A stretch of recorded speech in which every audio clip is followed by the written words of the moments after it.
Video hari ni kita nak buat prediction untuk Crown Jewel. Yang mana belum follow tu kasih follow dulu. Dah follow belum? Belum. Maju lah. Dah. Jom kita masuk dalam video.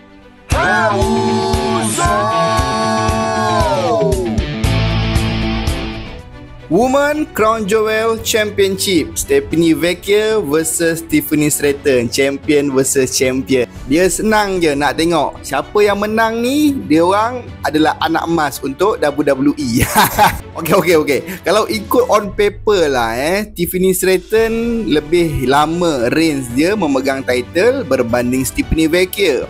So, okey juga kalau dia nak menang. Tapi kalau kau tanya pendapat aku nak sangat Stephanie Vecchia ni menang. Tapi itulah macam awal sangat pula kan. Tapi itulah aku nak Raw menang. Aku tak suka Tiffany Stratton ini. Tapi aku mengharapkan match ni sedap lah, best lah kan. Lepas tu kita ada tag team match, The Kabuki Warrior versus Mami Rhea Ripley dan juga Io Sky. Match ni aku tak nak cakap banyak, dah terang lagi bersuluh. Semestinya Mami Rhea Ripley dan juga Io Sky akan menang. Tapi macam mana dia menang? Adakah ada kejutan dekat match ini? Aku ada dua option lah mungkin akan terjadi dekat Crown Jewel dan juga match ni. Yang first, mungkin Kairi Sane akan berpaling tadah dekat Asuka. Mungkin mungkin lah sebab mungkin lah kan. Mungkin selepas match, lepas dia orang kalah, Kairi Sane akan bantai itu Asuka. Sebab kita tahu dekat Raw hari tu si Asuka ni pergi bagi tamparan wanita dekat si Kairi Sane ni. Mungkin dia dendam dekat situ lah. Ataupun dekat dalam match nanti, Kairi Sane ni dapat hidayah kan. Tak nak membantai Io Sky, dia tak nak membantai Mami Rhea Ripley. Dia punca dia lah. Mereka ini akan kalah. Dan option satu lagi, Dakota Kai akan buat kemunculan return dekat WWE. Sebab dia salah seorang members daripada Damage Control kan. Tapi ini aku tengok rumours dekat satu lagi media sosial je. Kalau betul-betul lah, kalau tak betul tak apalah. Match yang tak ada storyline, John Cena versus AJ Styles. Ni aku boleh cakapkan last match lah untuk AJ Styles dan juga John Cena. Diorang berdua, last match diorang berdua lah. Diorang berjumpa dua-dua. Aku tak rasa lepas-lepas ni diorang akan berjumpa lagi. Aku tak ada nak predict sangat match ni. Aku tak kisah siapa yang nak menang. Cuma aku mengharapkan match diorang enjoy macam match sebelum-sebelum ni yang diorang pernah hasilkan. Kalau kau paksa aku juga bang, siapa bang, pilihlah bang, aku akan kata seri. Ataupun tu lah, aku rasa mungkin John Cena akan menang.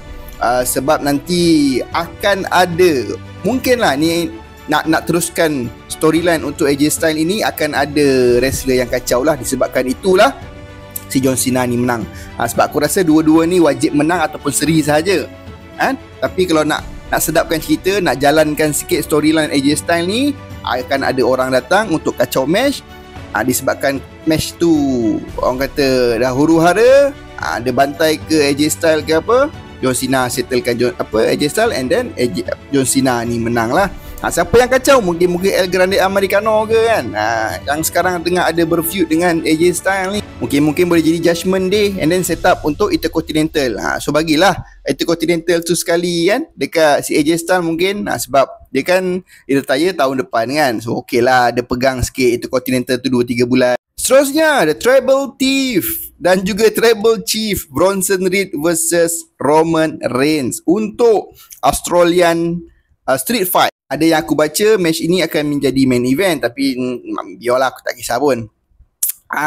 Prediction aku rasa inilah peluang untuk Roman Reigns membalas dendam lah, revenge untuk apa yang berlaku dekat Clash in Paris, tak silap aku yang berlaku, yang habis kau si Roman Reigns ni kena dengan si Bronson Reed. Dan aku mengharapkan match ini akan jadi sedap lah, macam mana match yang dihasilkan oleh Cody Rhodes dan juga John Cena di SummerSlam tu pun street fight juga kan, sampai belakang penonton dan sampai ke pentas. Aku mengharap sampai ke backstage lah. End up kesudahannya mungkin akan ada wrestler yang injured. Aku mengharapkan Bronson Reed lah injured. Kalau kau tanya aku bang, Bron mereka akan datang kacau, kemungkinan boleh jadi akan kacau. So kesimpulannya, aku mengharapkan Roman Reigns akan menang match ni. Champion versus champion untuk men, Cody Rhodes versus Seth freaking Rollins. So match ni agak berat untuk Seth Rollins, sebab kalau dia kalah, dia akan kehilangan kepercayaan oleh The Vision.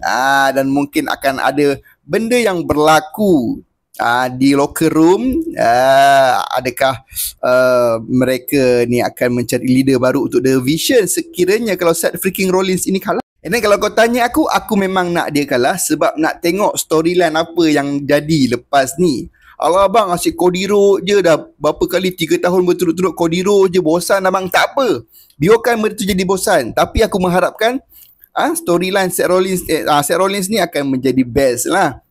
Sebab alang-alang pun dah nak set up untuk Survivor Series minggu depan kan. So mungkin kan hujung-hujung match ni tiba-tiba dah kalah kan. Seth Rollins dah kalah, tiba-tiba Brock Lesnar datang ke kan, dengan The Vision. Syahdu. Lepas tu minggu depan dekat Survivor Series, Seth Rollins team pula lah dengan Roman ke, dengan Cody ke. Macam baik kan line up tu kan. Cody, Roman, Seth Rollins, CM Punk, seorang lagi mungkin LA Knight, mungkin Jey Uso. Tapi CM Punk dengan LA Knight pun tengah tak okey kan. Ambil lah siapa-siapa, AJ Styles pun okey, John Cena pun okey kan. Macam baik line up. Kalau kau tanya aku nak Cody Rhodes. So itu je lah dia beberapa prediction. And then mungkin akan ada penambahan match dekat SmackDown nanti. Kita tunggu je lah. Kalau ada 1 ke 2 match, aku okey je dengan 5 match macam mana dekat Wrestlepalooza hari tu. Dan kalau dia nak tambah 1 lagi match dekat SmackDown pun aku tak ada masalah. Cuba korang komen pula prediction korang untuk Crown Jewel kat bawah.